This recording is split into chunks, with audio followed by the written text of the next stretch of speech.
Hi guys, yesterday we were treated to another entertaining game of football between PSG and Real Madrid, and this is my post-match reaction on PSG and Real Madrid. Yesterday we saw total dominance of this PSG team from start to the end of the match, and this is not the first time it's happening. They've done it against Inter Milan in the Champions League final. They did it again against Atletico Madrid, and Real Madrid at the start of the game. I think the errors from Rudiger and Asensio really spoiled the momentum of that game because the game was a bit balanced, in my own opinion. People are always making this whole thing look quite difficult. We all know that presently PSG has the best midfield in the world. Anyone that's ever had a conversation about football with me would know I've always been saying this since the start of this year. Last year, the team wasn't really balanced, but as soon as they signed Kvaratskhelia, they had the perfect team, and that is just the truth.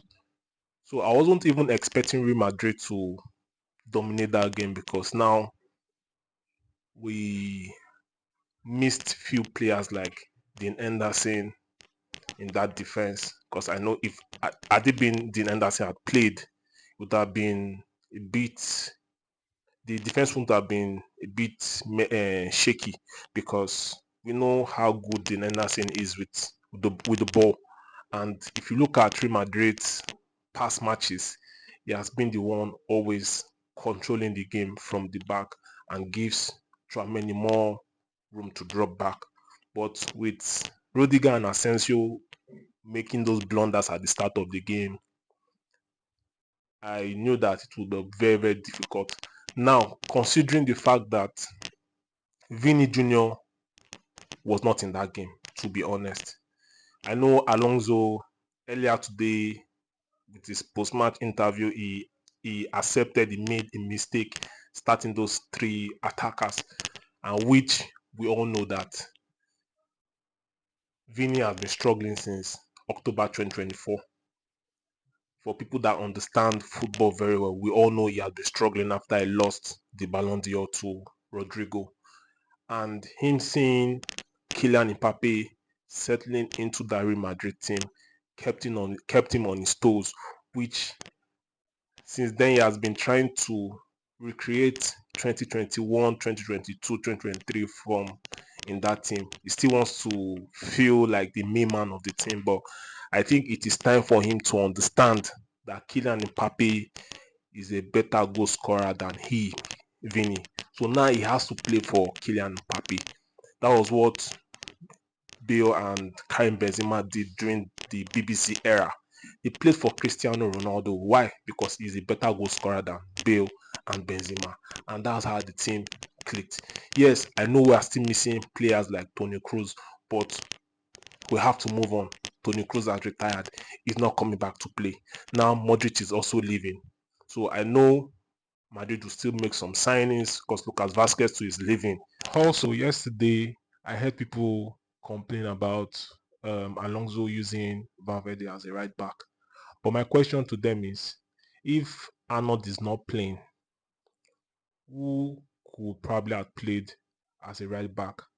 Is it Carvajal that is just returning from a long-term injury and he has publicly said that his body doesn't feel like the way it used to be before?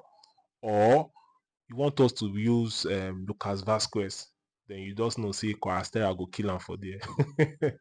So yeah, the best option was playing Valverde as a right back.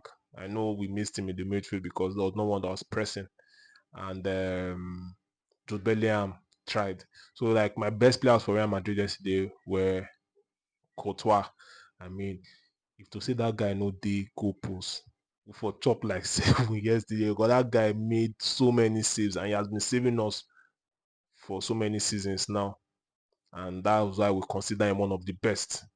I mean, if not the best. I know currently the Roma is the best in the world, so Courtois will come second. Yeah, Courtois had a good game. Valverde had a good game. Bellingham had a good game.